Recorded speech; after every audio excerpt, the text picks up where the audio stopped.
Alright, what is up, everyone? Hello, and welcome to the stream. DSP here, and unfortunately, I have the sniffles today, which you probably are going to hear, and I apologize for that. Probably it's the turning of the weather in general. And it happens, you know. It happens. It gets cold. We actually just started turning on the heat this week because it is a lot colder here in Washington State. And Leanna earlier this week kind of had the sniffles, was a little under the weather.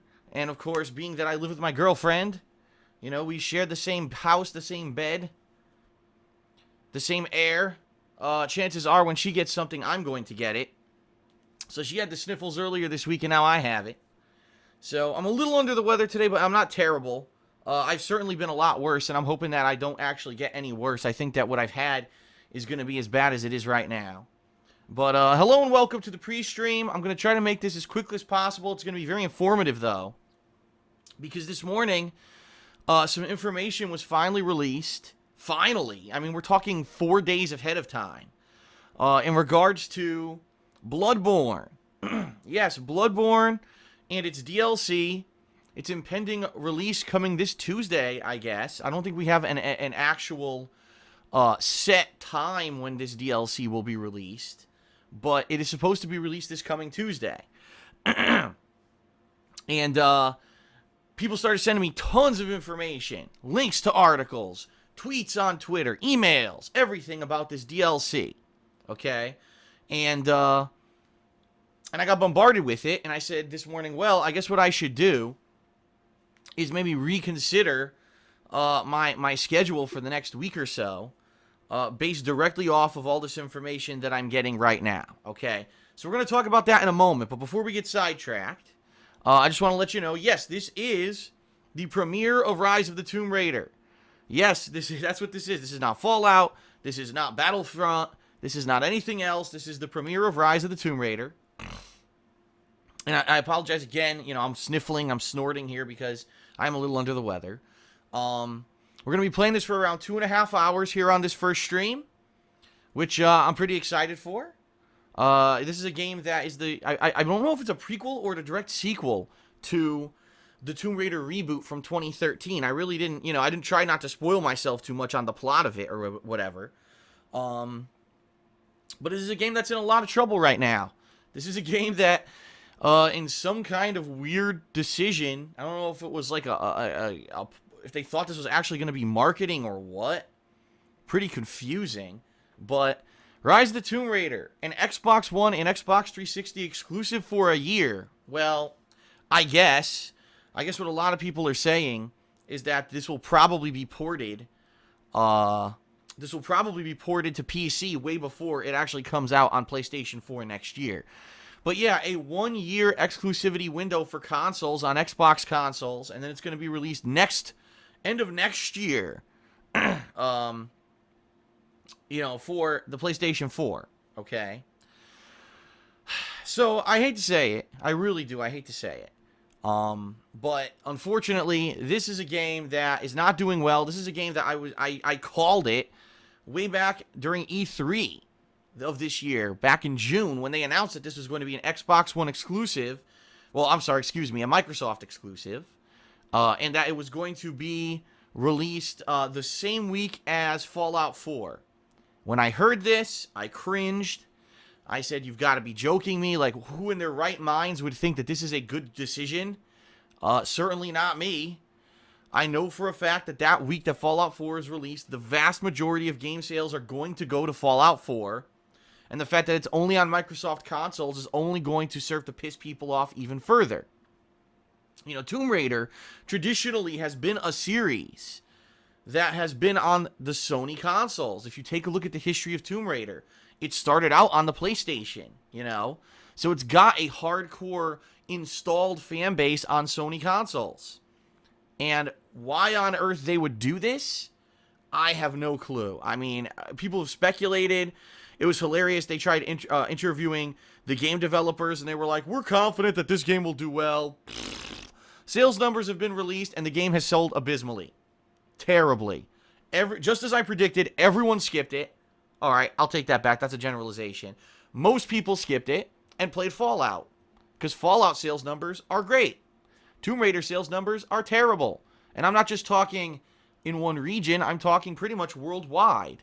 In the UK, the game sold less than 70,000 copies in the first week or something like that. And everyone was like, are you kidding me? Like, that's insane. Like, a mainstream AAA game didn't even sell 100,000 copies in a major country? That's out of control. And I agree. I mean, that's really lame. Because I really liked the Tomb Raider reboot from 2013. If you remember, for those of you who were watching my stuff back then, that was that was the first full game playthrough that not only did I direct capture, but I live streamed. And it was actually kind of flaky because it started out one quality and then it upgraded better, like, as I went through and I was tweaking with, as I was tweaking the settings or whatever, the playthrough actually got better quality during the course of the playthrough, which was kind of funny. But for the most part, yeah, it's kind of silly that this is the situation the game is in. From a lot of people who've played this game, from what I'm hearing, the feedback is that it's outstanding. That it's really good. And it's a shame that so many people have skipped this game to play Fallout 4. Not to say that Fallout 4 is a bad game. No, I mean, obviously, it's deserving of everyone's attention. But that this game is completely being glossed over because of its exclusivity choices and because of its release timing. I mean, even me, let's face it, I loved the Tomb Raider reboot. I skipped it last week because I wanted to play Fallout 4 all week. You know what I mean?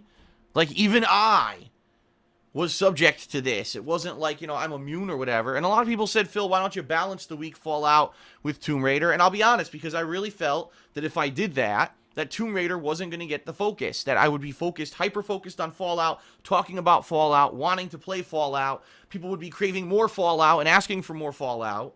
And Tomb Raider would kind of get brushed under the rug. So I purposely held off on playing this game. Purposely. Okay? We are going to start it today. We're, like I said, around 2.5 hours of gameplay. I am going to be playing this again on Sunday. I want to make that abundantly clear. And yes, it will be live streamed on Sunday.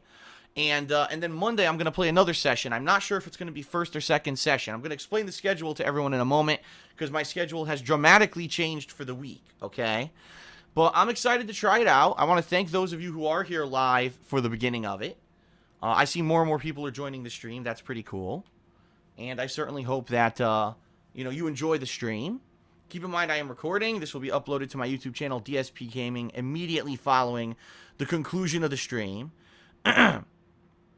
And tonight, my second stream will be the conclusion of the Game of Thrones, the episodic game from Telltale Games that we've been playing for a year now.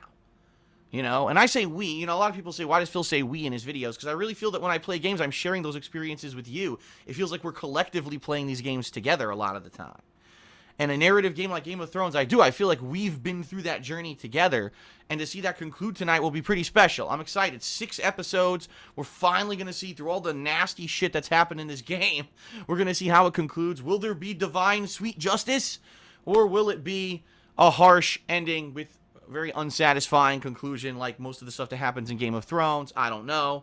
I mean, George R.R. Martin didn't write the plot to this one. So maybe we'll get some retribution. I don't know. So that's going to be my second stream later tonight around 7 p.m. Pacific time, FYI. Just so you know. Okay? So, full day of content today with Rise of the Tomb Raider right now for around 2.5 hours, and then Game of Thrones concluding later tonight. Alright? Tomorrow, Saturday, I'll be playing Fallout 4, and I'm on the fence of whether or not I should stream it. I mean, I haven't streamed Fallout 4 all week. And maybe it would be cool for me to just do the one stream tomorrow of Fallout 4. So maybe I'll take a poll tonight and see what people say if I should stream it or not. But tomorrow I will be playing Fallout 4. And so there'll be a new session of that uploaded. And a new episode of DSP Tries It. And I had decided to change it around. Originally this was going to be an episode where it was about breakfast. No, I had a food item the other day that was so disgusting. And I'm kidding you not, I think it really is the most disgusting thing I've ever eaten on DSP Tries It, including the KFC Double Down. Like, I'm not kidding. I almost, retched trying to eat this thing. I did not finish eating it. and I need to show you this video. So that's going to be the DSP Tries It released tomorrow. And I'm not trying to hype it up or nothing. It's that, I'm serious about it. It's that bad. Sunday, I'll do more Rise of the Tomb Raider, and I'll probably live stream it. Alright, that'll be my gameplay for Sunday. Sunday night, I'll be doing the weekend preview, and we'll see, you know, what else I can do. If I have some time, maybe I'll squeeze in some offline stuff like Fallout 4. Monday, I'm going to balance Tomb Raider and Fallout 4. Okay, I'm not sure which. And then Tuesday, ladies and gentlemen. Tuesday. This is the big change to the schedule. I need to announce this now, alright? Bloodborne, the DLC for Bloodborne. Here's the update that everyone's been waiting for. Basically, the DLC for Bloodborne will be released on Tuesday, and I said basically I wasn't going to do it because all reports were that you have to be like a big chunk into the game in order to unlock this DLC. Well, From Software finally released the truth, the full information about it, apparently overnight, because I got a bunch of tweets about this overnight. You basically need to kill the first 3 bosses. Excuse me, let me take that back. The first 2 bosses.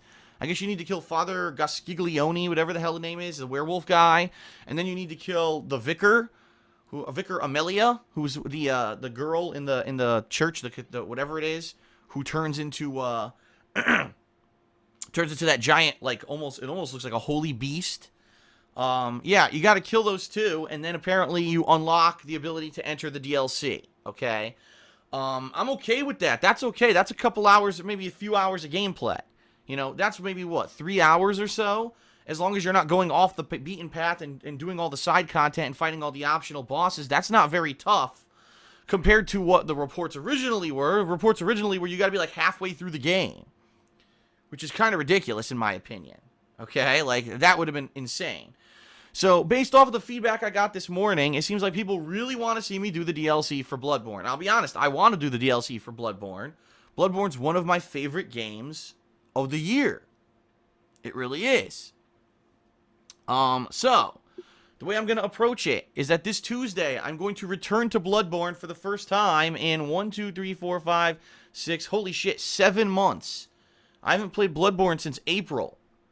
So, the return to Bloodborne after 7 months, and what I'm going to do is that I'm going to jump into the game on stream. Yes, I am going to live stream my return to Bloodborne. And what I'm hoping is that people can kind of guide me to how, you know, how do you get through these bosses quickly? If you remember, I'm on New Game Plus right now. So I might be able to just, like, cruise through it and get to the DLC. And that's what I would like to do. So that's probably what I'm going to do on Tuesday. Try to get through Bloodborne, get through these first 2 bosses quickly. And maybe I'll even summon. I might even summon. Because people are like, you know, it's okay, you already beat it legitimately. At least summon to get to the DLC and then play the DLC legitimately. So I'm thinking that I will try to get through it with someone. And, you know, again, stream chat. I think this is one of the situations where stream chat assist is not a crutch. It's like, I've already beaten this. I need to get through it so that I can get to the DLC. So I'll take assistance. I'll either summon, I'll get stream chat assistance, etc. to try to get to the point where I can play the DLC, and that'll be on Tuesday. And then what I'll do, excuse me, oh my god. Ugh, I don't know what's going on right now.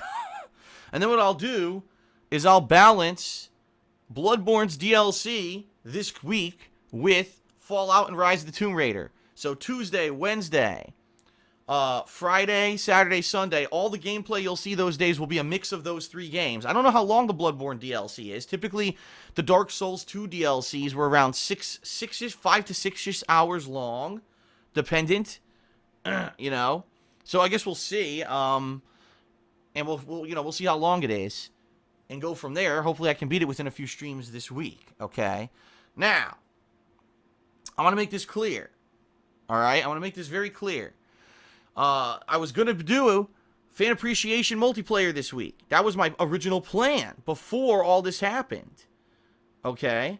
Before all this crap happened, with Bloodborne DLC or whatever, I was going to do fan appreciation multiplayer starting this Wednesday, and I was going to do it Wednesday, Friday, Saturday, Sunday, like 1 major session a day. But the feedback I'm getting, and I've actually been getting more and more feedback about this, is that I should wait anyway.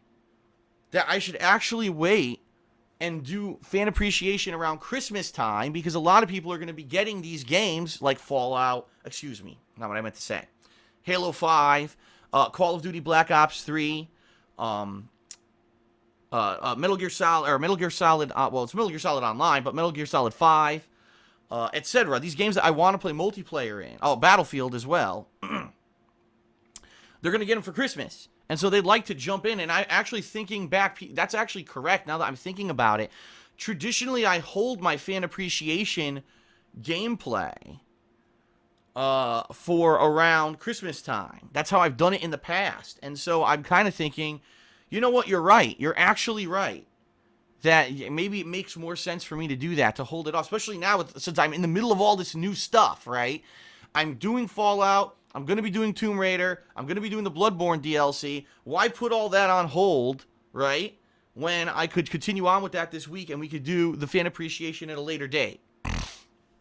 So, all right. Fair enough. That makes sense. And that's what I'm going to do. And so the fan appreciation, I guess I'll be doing around Christmas time. And instead this week we'll have a focus on all this new stuff. Okay? So that gets me pumped and that gets me excited. And I know it's going to get some people disappointed. Ultimately, some people will be disappointed because maybe they were looking forward to the fan appreciation this week. You know, it is what it is. I can't please everyone. You know what I mean?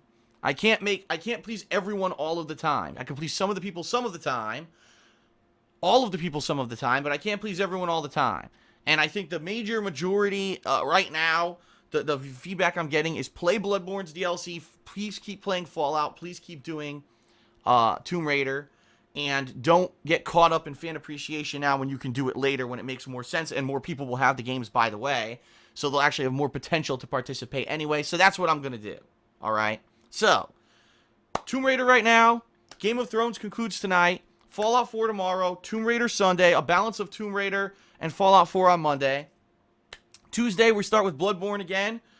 The first gameplay is going to be, you know, me going through the game and trying to get to the point where I can do the DLC, and then hopefully I can play the DLC that day. I'll balance the rest of the week, me playing Bloodborne with the other games. That coming Thursday will be the next episode of Ask the King, by the way. So post up your questions on the kingofhate.com forums, please. Okay? And outside of that, that's it. I know that's a long, a very long kind of explanation of what's going on. Okay. But it is what it is. And, you know, these last-minute audible changes are always going to happen. Okay? And that's the nature of the business. That's the nature of what I do. You know what I mean? That things are going to change on a daily basis. You may have adjustments and things that are going on. And you have to understand that. And I do apologize for those that may be a little disappointed. You know, and some people might say, well, you know, what about people who pledged a big amount to your Patreon and they were going to be part of the fan appreciation? Well, I'm going to be honest with everyone. 2 of them contacted me about doing fan appreciation. That was it. So out of the people who did that biggest perk level, only 2 people were actually directly interested in doing the gameplay this coming week. Okay? So in that regard, it's not that big of a deal. And rescheduling it, if they are disappointed, I'll have a private conversation with them. I'll see if, you know, I can work it out with them personally. If there's something else I could do for them maybe as a private thing, because if they were dedicated and wanted 100% to play this week, and because of everything else going on, it's getting delayed till Christmas and they don't want to wait, I'm more than happy to find another way to make them happy, you know. If it were an overabundance of people who had jumped out and said, we're dying to play with you, that would have been one thing, but that's not what happened. So, FYI, that's kind of the deal. I know a lot of people might be like, well, you know, when you have a perk on Patreon, you know, you're supposed to fulfill it. You're right. And so I will, one way or another. You know, I'm not going to leave those people high and dry. So I will be contacting those people personally to see what happens, you know, with that. And try to clear that stuff up. But it is what it is. All right. Okay. So that is it, everyone, for the pre-stream. Very informative pre-stream. Thank you for being patient. I'm now going to begin with Rise of the Tomb Raider. Like I said, about 2.5 hours of gameplay here. There'll be one quick event, or one quick break is what I meant to say. And then after that, later tonight, Game of Thrones. I'm excited. A full day of new gameplay, full day of new stuff. Thanks for being here. Let's begin. Sounds good? Fair enough. Schedule shift. Now everyone's in the know of what's going on. Okay. Thank you, and let us begin.